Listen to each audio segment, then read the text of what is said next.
Hello everyone, welcome to Centurion defence academy. कैसे हो आप सभी? आई होप कि आप सभी बहुत बढ़िया होंगे और साथ ही साथ आप सभी अपनी प्रिपरेशंस भी बहुत बेहतर तरीके से कर रहे होंगे। तो चलिए फिर सेशन की शुरुआत करते हैं, लेकिन जल्दी से इस सेशन को अपने दोस्तों के बीच में आप सभी शेयर कर दीजिए। आज आप सभी के लिए सेशन में है क्या, तो मैंने कहा आप सभी जब जानोगे तो आप सभी के लिए एग्जामिनेशन पर्सपेक्टिव से इंपॉर्टेंट पॉइंट तो है, लेकिन अगर हम बात करें तो आज जो है वो एक खुशखबरी है। और वो किसके लिए? तो वो खुशखबरी है किसानों से रिलेटेड। यानी कि किसानों से रिलेटेड कोई खुशखबरी आई है क्या? मैंने कहा बिल्कुल। कौन सी खुशखबरी है तो जरा देख लेते हैं। दैट इज पीएम किसान सम्मान निधि योजना की 17वीं किस्त का हस्तांतरण किया गया है। यानी कि जो पीएम किसान सम्मान निधि जो योजना है उसका 17th इंस्टॉलमेंट रिलीज कर दिया गया है। यानी कि कहीं ना कहीं ये रिलेट कर रहा है किससे? किसान से। यानी कि आप चीजें ये समझ गए होंगे कि कुछ फंड रिलीज किया गया है, जो कहां गया है, जो किसको मिला है? किसानों को मिला है। अब हमें जानना पड़ेगा कौन सा फंड है, कैसे रिलीज किया गया, कहां दिया गया, कौन कौन इसके लाभ मतलब कौन कौन इसके बेनिफिशियरीज है, ये सब आज के सेशन में मैं आपको बताऊंगी। और जरा अमाउंट पे फोकस करना, कितना अमाउंट रिलीज किया गया है? तो 20,000 करोड़। लेकिन इसके पहले हम थोड़ा सा बैकग्राउंड में आएंगे। बैकग्राउंड में क्या कि आप सभी जानते हो कि अगर हम मोदी जी की बात करें तो तीसरी बार वापस से ये भारत के प्रधानमंत्री बन चुके हैं। लेकिन हाँ, अगर मैं इनकी बात करूं कि ये कहां से, किस कंस्टिट्यूएंसी से इन्होंने लोकसभा का इलेक्शन लड़ा था, तो सिंपली आपका आंसर आएगा मैम वाराणसी से। तो मुझे ये बताओ कि जिस कंस्टिट्यूएंसी से उन्होंने इलेक्शन लड़ा था, जहां से वो जीते हैं, तो वहां के लोगों को धन्यवाद करने तो जाएंगे, बिल्कुल उसी के लिए गए थे वाराणसी। तो वाराणसी गए तो एक सम्मेलन भी आयोजित किया गया। कहा गया चलिए आपका वेलकम तो होगा ही, और आप यहाँ से जीते ही हैं, तो चलिए फिर एक सम्मेलन हो ही जाए। तो ठीक है, सम्मेलन में गए। ये मोदी जी को भी पता था कि हाँ मैं सम्मेलन अटेंड करने वाला हूं, तो सम्मेलन है तो कुछ खास कर दिया जाए। क्या खास किया इन्होंने, जरा देखिए। The prime minister Shri Narendra Modi address the किसान सम्मान सम्मेलन इन Varanasi, Uttar Pradesh today and released the 17th installment of Pradhan Mantri Kisan Samman Nidhi through direct benefit transfer accounting to more than 20,000 crore to around 9.26 crore beneficiary farmers। अब इस point पे note करना, मैंने क्या कहा? मैंने कहा कि कुछ बढ़िया कर ही दिया जाए, कुछ भला कर ही दिया जाए। और इन्होंने बोला कि देखिए मुझे पता है कि आप लोगों ने हमें जिताया, लेकिन हाँ मेरा भी तो एक कर्तव्य बनता है, तो कर्तव्य को करना मैं स्टार्ट करता हूँ। और मैं आज एक चीज अनाउंस करने वाला हूं। और क्या उन्होंने अनाउंस किया कि 17वीं जो आपकी इंस्टॉलमेंट है किसान सम्मान निधि योजना की, वो उसको उन्होंने रिलीज किया। और ओवरऑल इन्होंने कहा कि ओवरऑल जो पैसा रिलीज हो रहा है इस योजना के रिलेटेड और जो किसानों को जाने वाला है, वो 20,000 करोड़ रुपीस इस फंड मतलब इसको रिलीज किया जा रहा है। यानी कि समझिए इतना पैसा किसको मिलने वाला है? किसानों को। लेकिन नोट 20,000 करोड़ क्या सब किसानों को टोटल मतलब क्या सिंगल सिंगल मिलेगा? तो नहीं, ऐसा नहीं, टोटल मिला करके वो मिलेगा। ठीक है, लेकिन अब जानना ये होगा कि मैम ये बताइए कि 20,000 करोड़ तो इन्होंने एलोकेट कर दिए, लेकिन ये पैसा जाएगा कैसे, कितना कितना जाएगा? मैंने कहा रुको अभी आगे बताती हूँ। ठीक है, तो बैकग्राउंड आपको समझ में आ गया होगा। लेकिन इसी के साथ अगर मैं बात करूं तो एक तो इन्होंने फंड रिलीज किया, लेकिन दूसरा इन्होंने और एक चीज की। तो उन्होंने क्या किया? तो जो कृषि सखीज हैं उनको भी सम्मानित किया गया है सर्टिफिकेट देकर के। अगर मैं कृषि सखी की बात करूं कि आखिरकार ये जो कृषि सखी है ये कौन होती है, तो देखिए इनके लिए ना एक प्रोग्राम स्टार्ट किया गया था, कृषि सखी प्रोग्राम, जिसमें क्या किया गया था, जो वुमेन्स है, जो गांव में रहने वाली महिलाएं हैं, उनके लिए एक ट्रेनिंग प्रोग्राम स्टार्ट किया गया था, जिसमें बताया गया कि किस तरीके से एग्रीकल्चर में आप फार्मर्स की हेल्प कर सकते हैं। यानी कि ये क्या है? ये एक ट्रेनिंग प्रोग्राम है। क्लियर? तो इन्हीं को जो कृषि सखीज हैं उनको भी क्या किया गया है? उनको भी सर्टिफिकेट देकर के उन्हें भी सम्मानित किया गया है। लेकिन इसके साथ हमें और एक चीज क्या जाननी है? हमें ये जाननी है कि मैम अब ये बताइए कि जो ये इतना बड़ा फंड एलोकेट किया गया है, रिलीज किया गया है स्कीम में, तो आखिरकार ये स्कीम में है क्या, बताइए जरा। तो मैंने बोला रुको अभी आगे बता ही तो रही हूं। तो चलो, तो पहला क्या है, आपको जानना पड़ेगा कि what is PM Kisan. PM Kisan क्या है? तो जरा देखिए, it was launch on 24 February 2019 to supplement financial need of land holding farmers. यानी कि स्कीम की शुरुआत, इस योजना की शुरुआत कब होती है? तो इसकी शुरुआत 2019 में होती है, 24 फरवरी को। आखिरकार अगर आपने ये योजना लाया तो आपका मेन एम क्या था? मेन एम ये था कि हम किसानों को वित्तीय सहायता प्रोवाइड कर पाए, यानी कि फिनेंशियल हेल्प प्रोवाइड कर पाए। यानी कि ये चीज आपको क्लियर हो गई कि लॉन्च कब हुआ, मेन एम क्या था, तो फाइनेंशियल असिस्टेंस आपको प्रोवाइड करना था, किसको, तो फार्मर्स को। यानी कि इसके लिए इस स्कीम का मतलब स्कीम को लॉन्च किया जाता है। लेकिन फिर आपके दिमाग में एक क्वेश्चन आया कि मैम फाइनेंशियल हेल्प यानी कि कुछ ना कुछ पैसा देंगे। मैंने कहा बिल्कुल, तो जरा देखो कितना फाइनेंशियल बेनिफिट मिल रहा है। तो financial benefit of ₹6,000 per year in 3 equal installments every 4 month is transferred into the bank account of farmers families across the country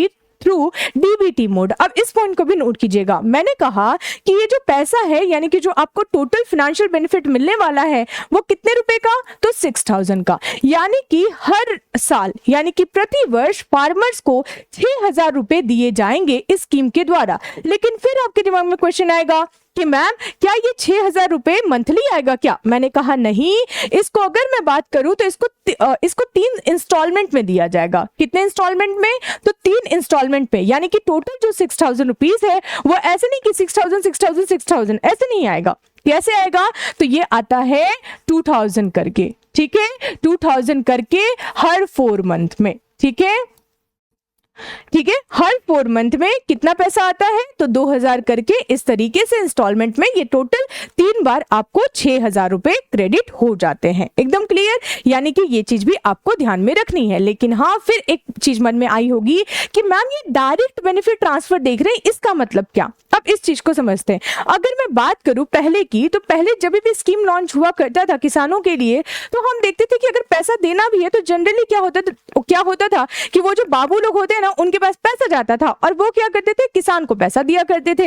लेकिन उसमें हमें एक्चुअली यानी कि जो किसान है उनको यही नहीं पता चलता था कि एक्चुअली में कितना पैसा एलोकेट किया गया है और कितना वो बाबू लोग हमें दे रहे हैं। यानी कि किसान के पास ट्रांसपेरेंसी नहीं थी रिगार्डिंग जो उनको पैसा मिल रहा है।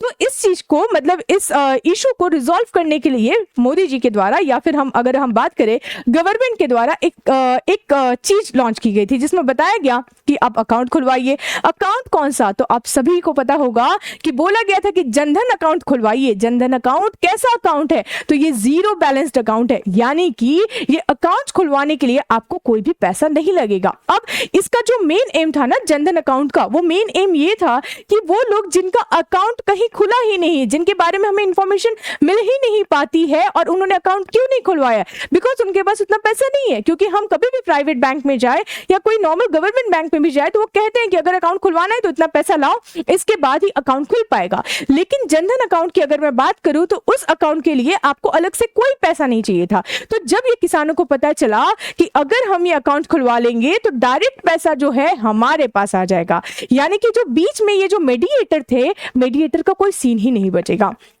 इसीलिए कहा गया कि आप जनधन अकाउंट खुलवाइए। जनधन अकाउंट खुलवा लिया गया। अब गवर्नमेंट ने कहा जब जनधन अकाउंट खुल ही गया है तो बीच में हम मेडिएटर को क्यों लाए, डायरेक्टली आपका जो बेनिफिट है वो ट्रांसफर आपके अकाउंट में ही कर देंगे। तो डायरेक्ट बेनिफिट ट्रांसफर का मतलब क्या, कि जो आपका बेनिफिट है, जो बेनिफिट अमाउंट है वो डायरेक्ट ट्रांसफर कहां होगा, आपके अकाउंट में हो जाएगा। तो क्या ये चीज क्लियर हो गई, यानी कि साल में कितना मिलेगा, 6,000। कैसे मिलेगा, 4 महीने में 2-2 हजार करके ये इंस्टॉलमेंट के तौर पे आता है। क्लियर, इस पॉइंट में भी कोई भी कंफ्यूजन नहीं होगा। अब दूसरा और एक क्वेश्चन कि मैम अगर हम बात करें तो क्या ये सारे फार्मर्स को मिलता है क्या पैसा? मैंने बोला नहीं ऐसे नहीं। अब इस चीज को लेकर के 2 चीजें हैं। क्या कि पहले जब ये स्कीम लॉन्च की गई थी तो पहले एक कंडीशन दे दिया गया था कि जिन फार्मर्स के पास 2 हेक्टेयर से कम जमीनें हैं उन्हीं को ये स्कीम का लाभ मिलेगा। लेकिन बाद में पता चला कि ये चीज तो गलत है। एक काम करते हैं, जितने भी किसान हैं भारत के उन सब के लिए, यानी कि ये जो स्कीम है ये सब पे अप्लाइड होती है, सब पे लागू होती है जो भी किसान है, ठीक है। तो पहले लिमिट कितनी थी, 2 हेक्टेयर की, 2 हेक्टेयर से कम की, और अब कोई लिमिट नहीं है, यानी कि सारे किसान को ये पैसा मिल जाता है, ठीक है। आगे बढ़ते हैं, कुछ और पॉइंट डिस्कस करते हैं कि क्या मैम ये जो फंड एलोकेट किया गया है उसमें क्या राज्य भी अमाउंट देता है क्या? मैंने कहा नहीं। अब इस चीज को समझने के लिए जरा इस पॉइंट पे फोकस कीजिएगा कि क्या है, ये एक सेंट्रल सेक्टर स्कीम है। जब हम सेंट्रल सेक्टर स्कीम की बात करते हैं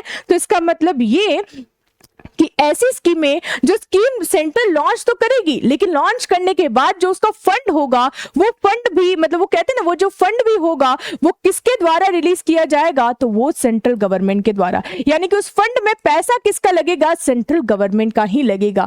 यानी कि ऐसा फंड जिसमें और ऐसी स्कीम जिसमें सिर्फ जो योगदान है वो सिर्फ सेंट्रल गवर्नमेंट का ही है, तो वैसी स्कीम को क्या कहा जाता है, सेंट्रल सेक्टर स्कीम कहा जाता है। दैट मींस इसका 100% अमाउंट कहां से आ रहा है, तो वो सेंटर के द्वारा आ रहा है, दैट मींस केंद्र के द्वारा आ रहा है। तो ये पॉइंट भी आप सभी को क्या करना है, ये पॉइंट भी आप सभी को नोट रखना है। तो आई होप कि आप सभी को पीएम किसान से रिलेटेड चीजें आपको पता चल गई होगी, किस तरीके से ये फंड एलोकेट किया जाता है ये भी आपको पता चल गया होगा। आपने ये भी जाना होगा कि अगर हम बात करें फार्मर्स की, तो क्या अब फार्मर्स ये सोच रहे होंगे कि अच्छा मैं भी जाता हूं, जल्दी से चेक करके आता हूं कि पैसे आ गए हैं क्या। बिल्कुल आप लोग जाइए, चेक कीजिए कि पैसे आ गए हैं क्या, ठीक है।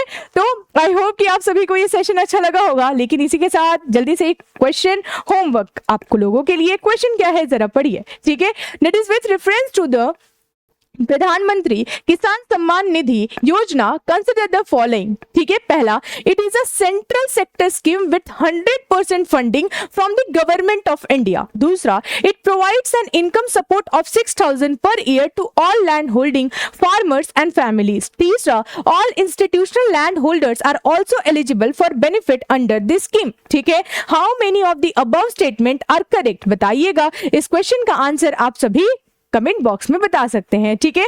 तो आई होप कि आप सभी को आज का सेशन अच्छा लगा होगा। तो बिल्कुल आप सभी इस सेशन को शेयर करना ना भूले, ठीक है। और इसी के साथ नए हैं तो चैनल को सब्सक्राइब करना भी नहीं भूलना है, और सेशन को लाइक तो आप सभी कर ही दोगे, ठीक है। तो मिलते हैं आपसे नेक्स्ट सेशन में, तब तक के लिए thank you so much and जय हिंद टू एवरीवन। क्या आपका भी सपना है national defence academy NDA join करने का और आर्मी, एयरफोर्स और नेवी में अधिकारी बनकर देश सेवा करने का? Join our NDA 2 2024 online batch, जहां आपको NDA written plus SSB interview के फॉर्मूला पर आधारित होलिस्टिक गाइडेंस मिलता है। NDA में सबसे ज्यादा फाइनल सिलेक्शन देने वाले संस्थान में आपको मिलता है individual and personalised guidance, well researched content, doubt clearing sessions. Download करें Centurion digital app. Our online batch features daily 4 hours live classes, recorded lectures, weekly mock tests, strategic content in the form of e-notes and e-PDFs, daily assignments, online quizzes, separate section for feedback and query. अधिक जानकारी के लिए ही call करें।